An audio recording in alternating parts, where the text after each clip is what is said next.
Park होतं, जे मोठा प्रोजेक्ट होता तो इथे येणार होता. तर त्यांच्या स्वतःच्या रोहा या त्यांच्या राहत्या ठिकाणी येणार होतं, पण ते सुद्धा ते इथं जाताना थांबवू शकले नाही. तुमचं शहर एका वर्षाने म्हणजे आता काही वर्षांनी पेन्शनरचं शहर म्हणून ओळखलं जाईल. आता ही अशी दुर्दैवी बाब आहे. आता काय कोण जबाबदार आहे याला? आमचे खासदार. कारण देशाची पॉलिसी मेकिंग करण्यासाठी खासदार असतो. मला सांगा, मी तुमच्या प्रवक्त्यांच्या शेजारी उभे राहून तुम्हाला प्रश्न विचारतोय. 6 टर्म तुमचे खासदार होते ना, मग का हे उद्योग ते थांबवू शकले नाहीत? का स्थलांतर तुमच्या जिल्ह्यातलं थांबलं नाही?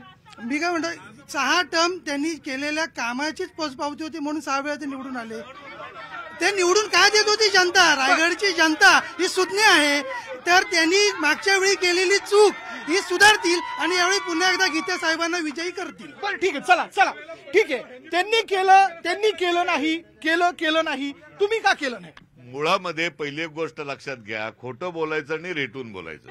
ज्या माणसाने आम्ही 30 वर्षाचा कालखंड सोडून देतो, त्यातला 10 वर्षाचा कालखंड पकडतो. ज्या 10 वर्षाच्या कालखंडामध्ये पहिले जे 5 वर्ष ते केंद्रामध्ये ऊर्जा मंत्री म्हणून होते, कॅबिनेटचे ऊर्जा मंत्री असताना सुद्धा रायगडमध्ये आणि त्यावेळेला पूर्ण महाराष्ट्रामध्ये 10-10, 12-12 तास लोड शेअरिंग चालू होतं. पण ते गीते साहेबांना करता आलं नाही. ज्या वेळेला अजितदादा पवार आणि तटकरे साहेब हे राज्यामध्ये मंत्रिमंडळात आल्यानंतर पहिलं लोड शेडिंग जे थांबलं असेल ते अजितदादांमुळेच थांबलंय, हे नाकारून चालणार नाही. मला एक सांगा, संबंध राज्यातलं लोड शेडिंग संपलं का?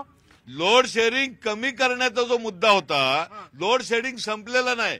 कारण मागणी आणि पुरवठा ह्याच्यामध्ये तफावत आहे. जी माणसं आज 30-30 वर्ष केंद्रामध्ये खासदार म्हणून काम करतात, त्यांनी किती वेळा आपल्या ऊर्जेचा विषय तिथं मांडला हो? ते स्वतः ऊर्जा मंत्री असताना त्यांनी काय नेमके केलं? कंपन्यांचा विषय हा फार वेगळा आहे की त्यांनी एकही कंपनी, म्हणजे आता हे जे म्हणत असतील की आमचे लोकांचे ज्या इथले जे तरुण आहेत, ह्या तरुणांना जावं लागतं बाहेर, ह्याला पूर्णपणे जबाबदार गीते साहेब आहेत. त्याचं कारण असं की त्यांनी त्यांच्या 30 वर्षाच्या कालखंडामध्ये एकही काम, मी त्यांना चॅलेंजनी सांगेन की त्यांनी एक कंपनी आणली. यांनी आता जो आयपीएसएलचा विषय घेतला, तो आयपीएसएलचा विषय मुळामध्ये जी कंपनी प्रॉफिट मधली, जी ग्रॅन्युअल्स बनवणारी कंपनी, प्लास्टिकचा सर्वात महत्वाचा विषय, ती कंपनी एका खाजगी ठेकेदाराला देऊन, एका खाजगी कंपनीला देऊन जी प्लास्टिकची मोनोपॉली आहे, ती मोनोपॉली त्यांच्याकडे दिली. म्हणजे तो प्रॉफिट मधला होता.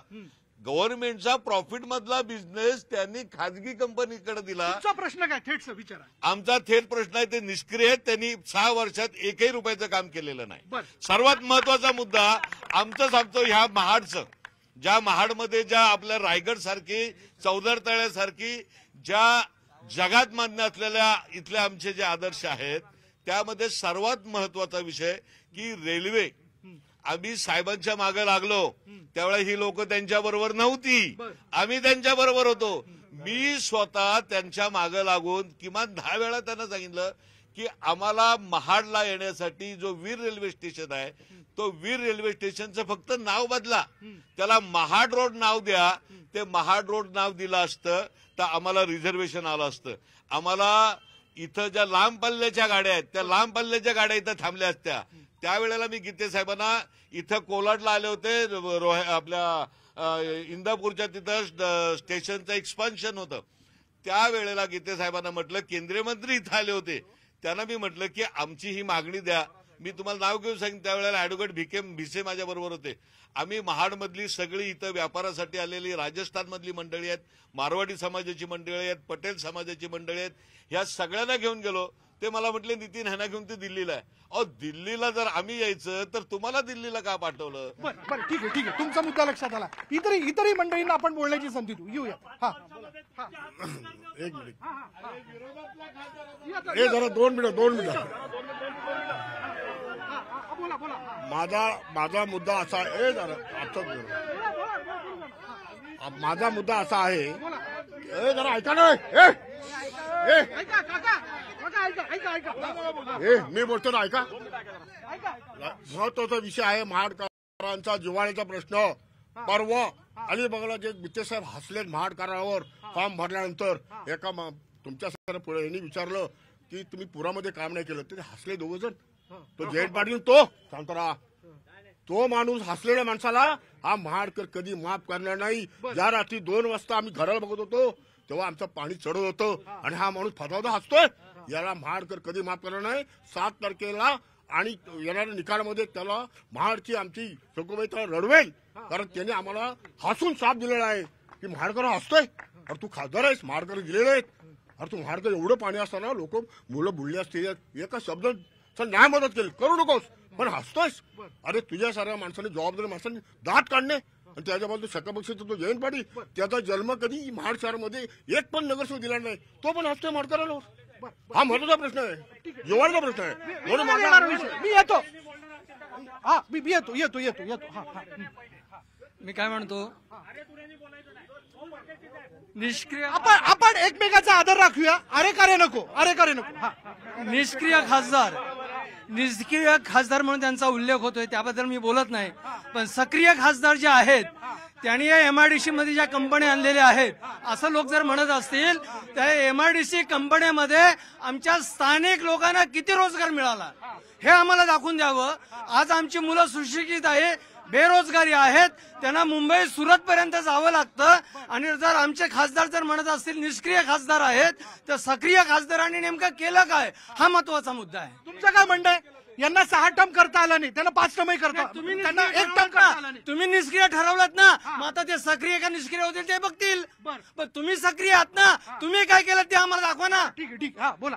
पहिली गोष्ट, सायलीताई या ठिकाणी आहेत, ज्या खासदारांचा आपण सांगताय तटकरे साहेबांनी विकास केला, गीते साहेबांचा प्रश्न घेताय. तटकरे साहेबांनी रायगड जिल्ह्यातली आरोग्य व्यवस्था सुधारण्यासाठी त्यांना एवढे वर्ष लागले, एवढी मंत्रिपदं भोगावी लागली आणि त्यांना विकास करताना स्वतःची सर्जरी त्यांना मुंबईला जाऊन करायला लागली. हा त्यांनी रायगडचा विकास केलाय का? हा प्रश्नाची उत्तरं द्या त्यांनी आम्हाला. तुम्ही आपापसात भांडताय, आम्ही वंचित समोर जातोय, यांचं चारित्र्य हेच दोघं एकमेकांचं हनन करतायत. त्यामुळे संधी वंचितला द्या, वंचित तुम्हाला एकदम पारदर्शक रायगड जिल्ह्याचा विकास करून दाखवेल. पुण्याची सर्जरी पुण्यात होते बरं का, बारामतीची सर्जरी बारामतीत होते, पण इथली सर्जरी इथं होत नाही. अजिबात होत नाही. कारण की स्वतः उदाहरण सांगतो, तटकरे साहेब ज्या रोहामध्ये राहतात त्या रोहातलं एकदा आरोग्य उपजिल्हा रुग्णालय जाऊन बघा आणि मग तुम्ही सांगा. बरं, ही ज्वलंत समस्या आहे, गंभीर समस्या, त्यावरती उत्तर घेतो. हा बोला. एकच मिनिटात. आमच्या माजी नगर अध्यक्षांनी जे काय आरोप केले, गीते साहेब पुरामध्ये महाडकरांना भेटायला आले होते का नव्हते, हा समोर बरोबर आहे. एक बात, त्यावेळेला महाविकास आघाडीचं सरकार होतं. महाविकास आघाडीच्या सरकारच्या माध्यमातून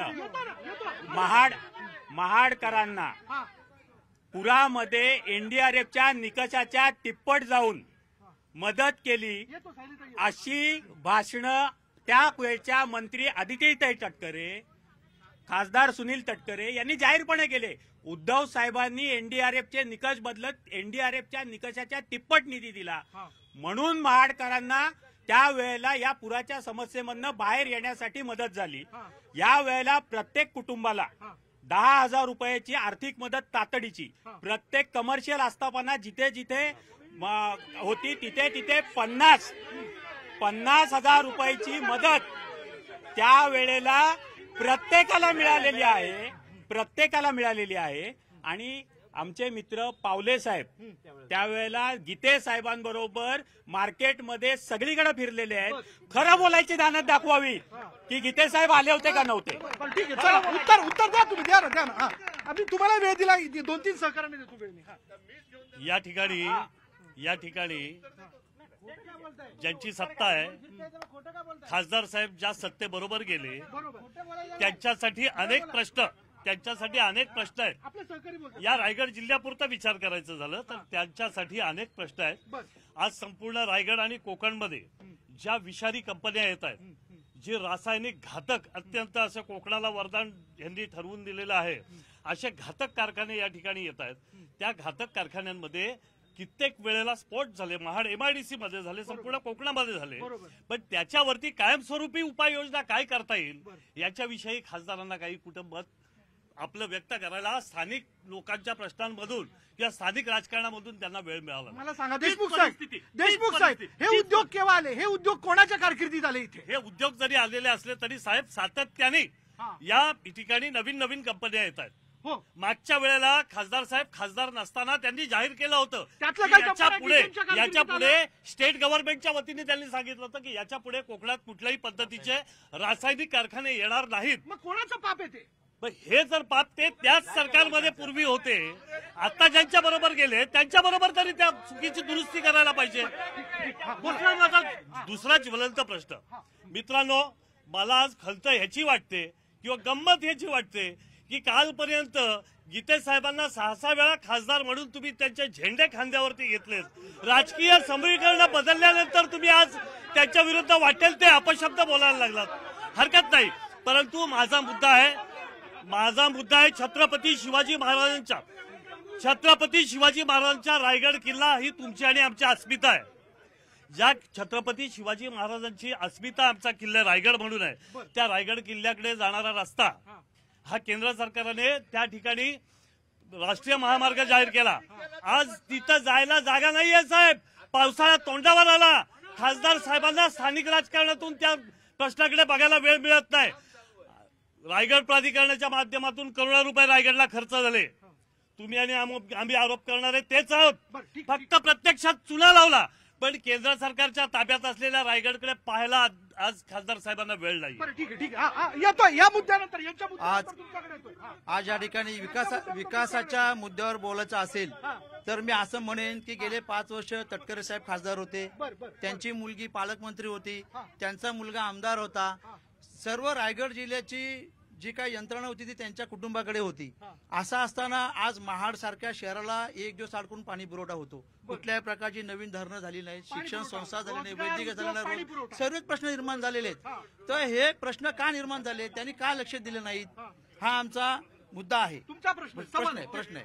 थेट सवाल आहे. चला, पुरात कोण फिरलं, कोणाबरोबर फिरलं, काय पाणी हा मुद्दा नाही आहे. त्यांनी तो मुद्दा मांडला ना, त्यांनी तो मुद्दा ऐकले, मुद्दा त्यांनी मांडला. पाणी नाही, अमुक नाही. अहो, सत्तेत 15 वर्ष तेच आहेत आणि पाणी नाही म्हणतात. महानगरपालिका सत्ता त्यांचीच आहे आणि त्यांचा नगरसेवक पाणी एक मिनिट. आपण आता या ठिकाणी मगाशी प्रश्न विचारला की खासदारांनी या ठिकाणी 5 कामं कुठली केली म्हणून या संदर्भात जरा एक मिनिट 5 कामं कुठली केली म्हणून तुम्ही प्रश्न विचारलात. त्या संदर्भात आमचे पावले यांनी सगळ्यांनी सांगितलं. पण त्याच्यातला अत्यंत मूलभूत प्रश्न असा महत्वाचा आहे, तुम्हाला लक्षात घ्या, की जो ह्यांना माहिती नाहीये.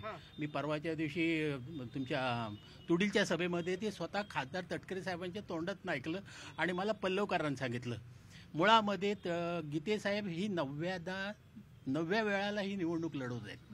बरोबर आहे, लढवत आहेत सांगितलंय मी. कशाला बोलताय? तुमचा विषय तुम्ही मांडा ना. फार अगदी.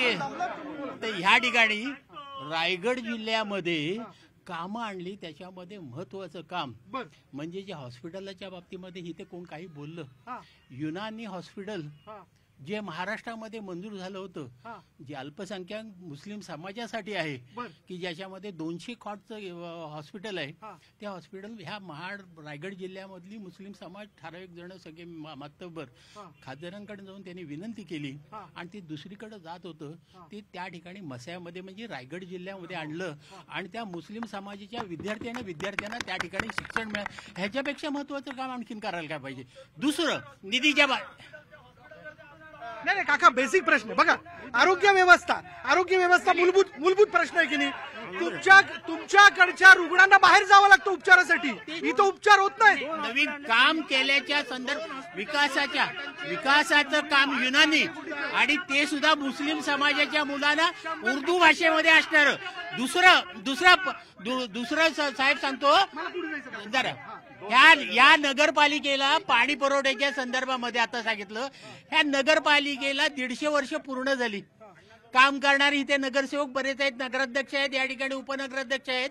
या नगरपालिकेचं बजेट आहे 7 कोटीचं आणि आत्ताच्या आर्थिक बजेटमध्ये 162 कोटी 50 लाख रुपये लोकसम्राट आपले तुम्हाला सांगतो भरत गोपाल यांनी या ठिकाणी आणले.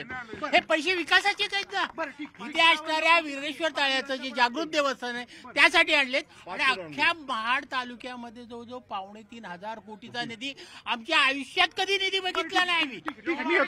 येतो बोला. निष्क्रिय गीते साहेबांचं एवढं ओझं घेऊन येत आहेत आणि सांगतायत. हे जेवढी मंडळी समोरची बोलते ना, हे सगळी गेल्या वेळेला तटकरे साहेबांचा प्रचार करत होते. 35 वर्ष तटकरे आणि हे जे बोलतात ना, हे तटकरे साहेबांच्या हेलिकॉप्टरमध्ये फिरायचे. आणि वस्तुस्थिती अशी आहे, त्यांना संपूर्ण माहिती आहे की गीते साहेब अतिशय निष्क्रिय माणूस आहे. 32 वर्षामध्ये माझा एक साधा प्रश्न आहे त्यांना. 32 वर्ष खासदार राहिले या मतदारसंघामध्ये, किंबहुना लोकांचे प्रश्न सोडवण्यासाठी त्यांनी कधी कार्यालय उभं केला? समस्या सोडवण्यासाठी कधी एखादा कागद घेऊन एखादा समस्या सोडवण्यासाठी गेला? कधी ते तिथे उभे राहिले? मी काय म्हणतो महोदय, त्यांनी नाही केलं. पाण्याचा प्रश्न तुमच्याकडे अजूनही सुटलेला नाहीये. अनेक गावं तहानलेली आहेत. जलजीवनच्या माध्यमातून आरोग्य 200 खाटांचं महाडमध्ये हॉस्पिटल मंजूर झालंय. महाविकास आघाडी केव्हा सुरू होणार? आता लगेच काम सुरू आहे. केंबुर्लीला त्याची जागेचं पाणी झालेली आहे. कोविड ज्या वेळेला महाडमध्ये कोविडचं संपूर्ण राज्यात कोविडचं होतं, त्यावेळेला कोविडला एकही पेशंट महाडमधनं कुठे गेला नाही. सगळे महाडमध्ये होते. आरोग्य व्यवस्था चांगली नसेल तर कोविड जाईल कसा? आजही तुम्ही सरकारी हॉस्पिटलमध्ये जा, तिथे चांगल्या प्रकारची सुविधा मिळते. दादा आजही मिळते. सर ते म्हणतात सरकारी हॉस्पिटलमध्ये चांगल्या प्रकारची सुविधा मिळते. येतो. युनानी हॉस्पिटलचा जो प्रश्न आलेला आहे, युनानी प्रश्नाचा तुमचा हॉस्पिटलचा आला आहे. त्यांनी सांगितलं आमच्या मित्रांनी की आमच्याकडे डॉक्टर नाही आहेत. पण युनानी जे आहे ते निव्वळ अल्पसंख्याकांच्या मुलांसाठी आणि मुलींसाठी साहेबांनी मंजूर करून आलेलं आहे. जेव्हा रायगड डिस्ट्रिक्ट किंवा रत्नागिरी डिस्ट्रिक्ट कोकणात जे मुस्लिम समाज आहे, ते मसला समाज जे आहे ते मुस्लिम समाज कशासाठी पाठीशी आहे? साहेबांनी बऱ्याच कामं केले मुस्लिम समाजासाठी. आणि आज एवढं मुस्लिम समाजासाठी या युनानी कॉलेज आणून गेलोय की इथे आमची मुलं घडतील, तेव्हा आमच्या पुढे उन्नती होईल. आणि ह्यांना प्रश्न विचारायचा आहे की 30 वर्ष सुरू आहे का? इथलं हॉस्पिटल सुस्थितीत आहे का? हो, आहे. मसल्यामध्ये सरकारी हॉस्पिटल इथलं सरकारी हॉस्पिटल माझ्या मित्रांना कदाचित माहिती नसेल. त्यांनी जर का रेकॉर्ड काढलं तर महाडच्या RH मध्ये ऍव्हरेज महिने